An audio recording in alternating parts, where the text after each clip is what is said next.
Vous savez ce qu'on fait, vous, à une hivernale? Non, parce que moi, j'en ai aucune idée. Bon, après, je me dis, il y a des mecs qui y vont depuis des décennies, qui y retournent chaque année et qui ont l'air de s'éclater. Alors, c'est que ça doit être bien. Bon, par contre, il y a un truc dont je me doute, c'est que franchement, on va se cailler. Alors du coup, je prévois ce qu'il faut pour être certain de ne pas avoir froid. Bon, et puis de toute façon, il n'y a qu'une seule méthode pour le savoir, c'est d'aller vérifier ça par moi-même. Alors c'est parti. Cette année, Tony voulait absolument qu'on essaye une hivernale à moto. Et tout particulièrement, celle organisée par la FFMC 2607 et tout le groupe avec qui à l'époque nous avons roulé plusieurs années sur piste. Ce vent, les gars. C'est ce qu'on appelle rouler en latéral. Ah ouais, carrément. Ouais. La météo, elle disait qu'il devait y avoir 10-15 km/h de vent. Je pense qu'ils se sont plantés, ils ont dit que c'était des miles en fait. Cyril, qui habite près de chez nous et que j'ai connu par Instagram, m'a proposé de rejoindre une team que vous connaissez bien je pense, avec laquelle il a l'habitude de rouler. Et c'est comme ça qu'on se retrouve début février, un samedi matin 10h15, à Cré dans la Drôme, pour démarrer une journée que nous ne sommes pas prêts d'oublier. Bonjour. Santé, Greg. Salut. Ça va? Ouais. C'est bon, on y est?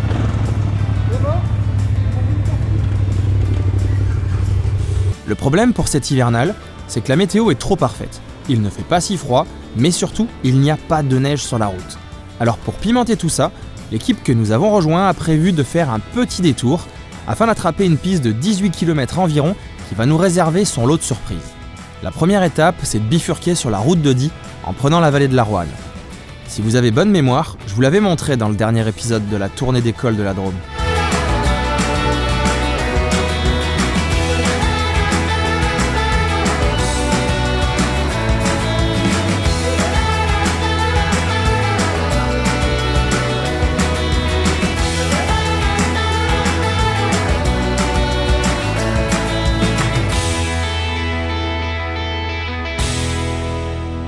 Nous ne sommes pas loin de 10 motos et le rythme de tout le monde est plutôt soutenu. J'avoue que je n'ai plus l'habitude, mais qu'est-ce que ça fait du bien de rouler en groupe. Et puis il faut dire que les paysages ici sont toujours aussi beaux.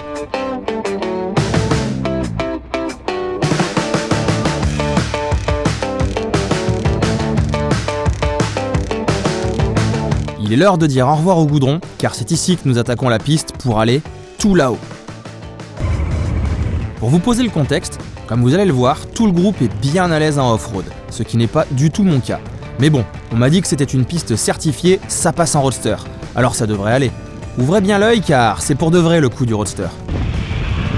Ma Transalp est surchargée de bouffe et d'apéro pour ce soir. Bah ouais, j'ai pris beaucoup de bouteilles de Badois et de cristalline.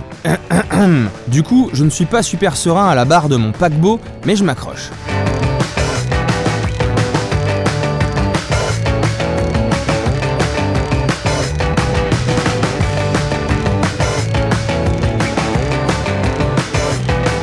Bon, visiblement, je me la traîne quand même pas mal, comme vous pouvez le constater.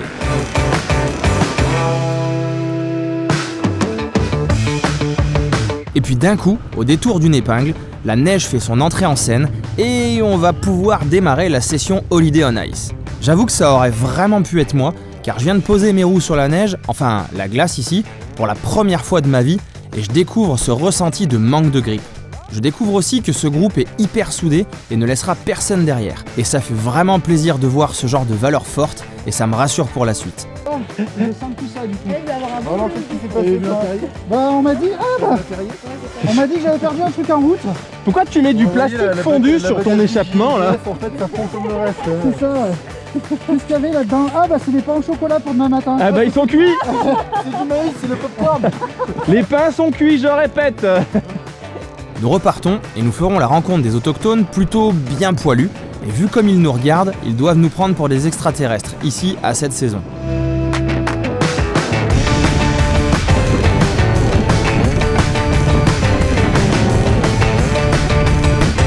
Allez, Marie en Transalp ayant ouvert le bal, on va pouvoir commencer à donner des notes artistiques. Et Marie, ça passe en roadster, va tenter un très beau double high-side. En fait, on commence à trouver la boue sur cette portion, car la neige fondue a transformé la piste en terrain bien gras et collant.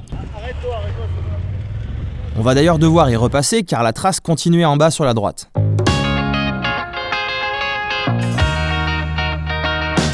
Je n'ai rien à vous cacher, à ce moment-là, je me demande si je vais avoir les capacités de passer toutes les zones de glace, de boue ou de neige qui nous attendent. Mais vous allez voir que quand on est porté par une telle équipe, on arrive à surmonter ce que nous n'aurions pas fait seuls. Merci les gars.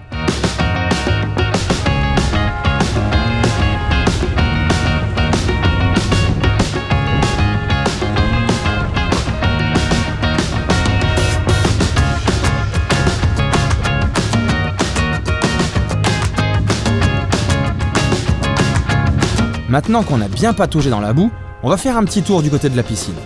Heureusement que cette énorme flaque était là pour nettoyer un peu les pneus, car j'avais juste 2 spatules à la place des roues et tellement de boue dessus que les frottements dans le garde-boue m'empêchaient presque d'avancer sur la fin. J'ai vraiment frisé la correctionnelle à plusieurs reprises.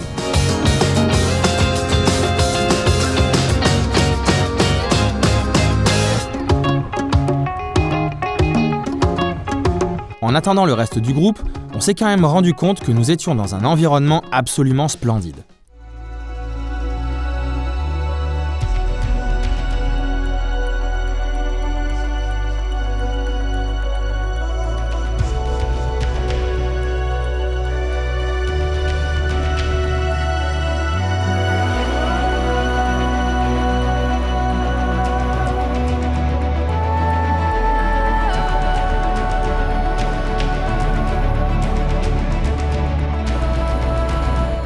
Pour continuer, il va nous falloir traverser une longue bande de verglas, et Cyril est bien chaud pour ouvrir la voie.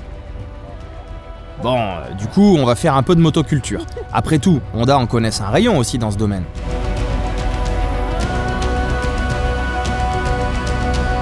Nous voici au sommet de la trace, et il nous a fallu pas mal de temps pour arriver. On va faire une pause casse-croûte assez rapide, et il va falloir avancer, surtout que la suite s'annonce mémorable.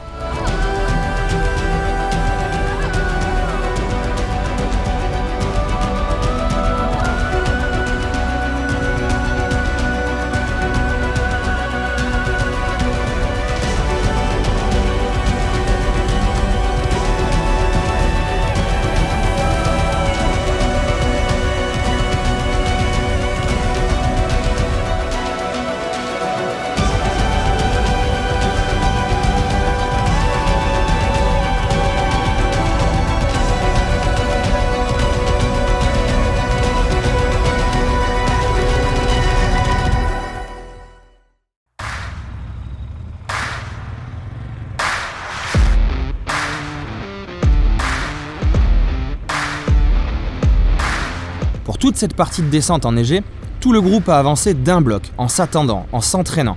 J'avais même le droit à mon ourson de sécurité. Merci encore à toi, Lou. Et merci à Quentin et Lucas pour les conseils sur la neige. J'avoue que je n'en menais pas large.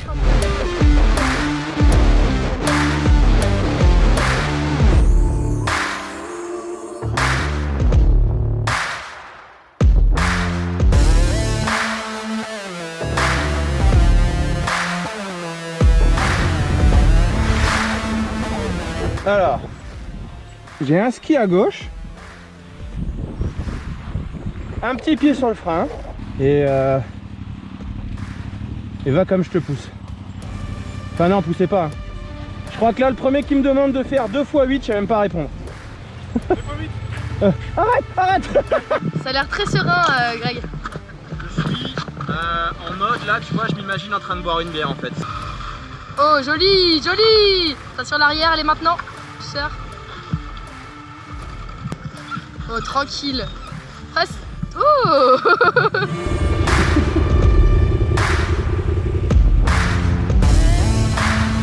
On termine cette portion qui m'a laissé plein de bons souvenirs pour déboucher sur un belvédère à couper le souffle. J'ai beau être dans mon département, je suis complètement déboussolé. Je ne sais même pas vers où nous sommes. Mais bon sang que c'est beau. En fait, cette trace, c'est du all-inclusive. Merci Anto la Baroude.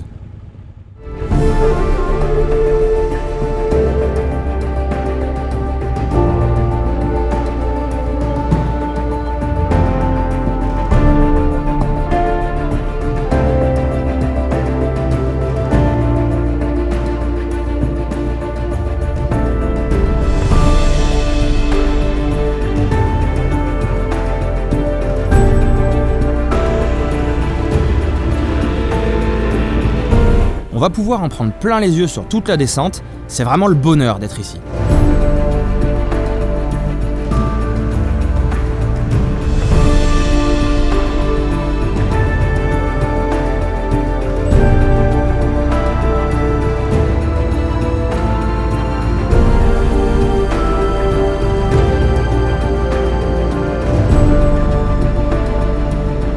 Quand je vois cette petite route en corniche, j'ai l'impression d'être en vacances, à l'autre bout de la planète. Un vrai régal.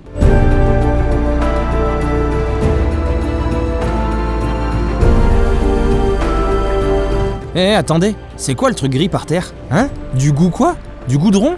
Eh oui, toutes les bonnes choses ont une fin. Et si on veut arriver à Vassieux avant le coucher du soleil, il va falloir enquiller un peu. C'est d'ailleurs à ça que va servir le col du Rousset.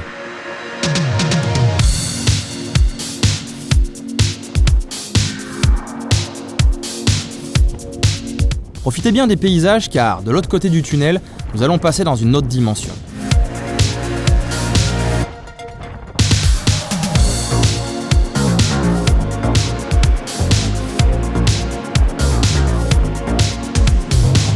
En arrivant au bout, je les vois tous au loin lever les poings en l'air, applaudir sur les bécanes et je les entends même hurler de joie. Mais qu'est-ce qui se passe? Il y a de la neige de partout, voilà ce qui se passe. Et faire une hivernale sans neige, c'est un peu comme une moto sans essence, c'est pas drôle. Après avoir bravé la terre, la boue, l'eau, la glace, le vent, non, toujours pas, c'était une tempête qu'on s'est pris dans la montée du col du Rousset. Ouais, bon, ok. Eh bien, il nous reste plus qu'un élément, le feu. Et vu la température qui descend bien, on a plutôt hâte d'en allumer un bon pour terminer cette journée. Après une courte route, le voici enfin. Le campement est en bas, on voit la fumée des feux qui s'élève dans la plaine.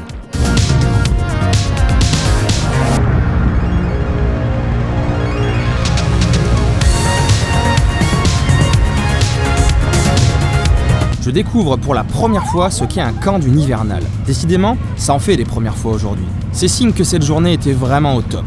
Bon, j'ai failli la terminer par une chute. Heureusement que Cyril m'a rattrapé à la dernière seconde. Merci. J'étais complètement vidé, mais heureux. Il ne reste plus qu'à s'installer et, pour clôturer en beauté, à festoyer autour d'un bon feu.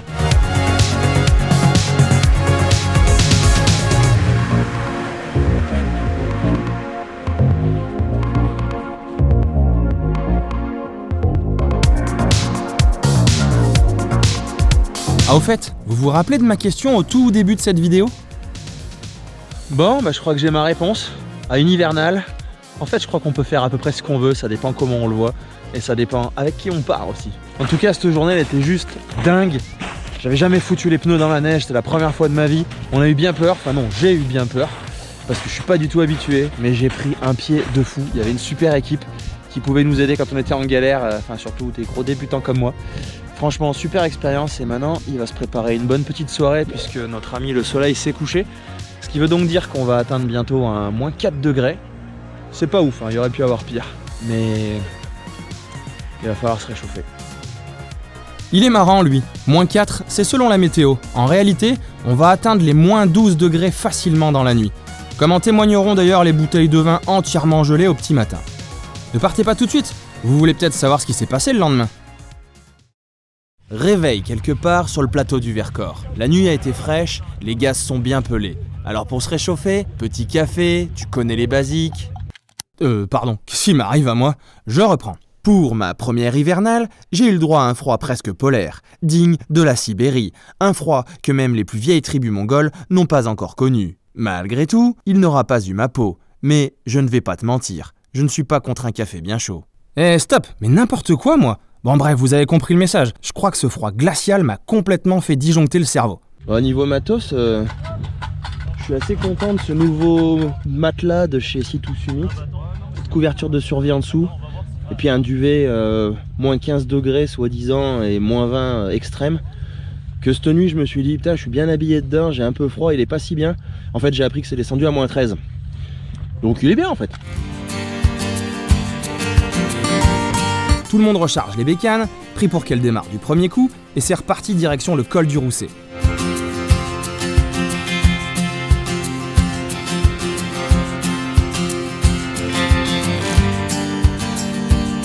On reprend le tunnel magique, sauf que, cette fois-ci, il ne va pas nous ramener dans un endroit sans neige, non, il va nous ramener dans le passé, on va croiser un fan de Solex, un vrai, un dur, un puriste, avec la combinaison de l'époque.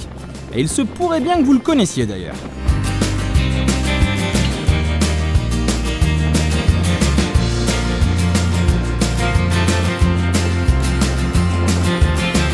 Merci à toute la team de nous avoir accueillis dans votre équipe pour ce week-end que je ne suis pas prêt d'oublier. Merci pour votre bonne humeur, votre humour, votre sympathie. Jamais je n'aurais imaginé que cette hivernale serait aussi géniale. Et quant à vous qui regardez cette vidéo, merci de l'avoir suivie. J'espère qu'elle vous a plu. N'hésitez pas à lui mettre un pouce en l'air et surtout à vous abonner. Ça compte vraiment pour moi. Et je vous donne rendez-vous dans les prochaines aventures de 2022.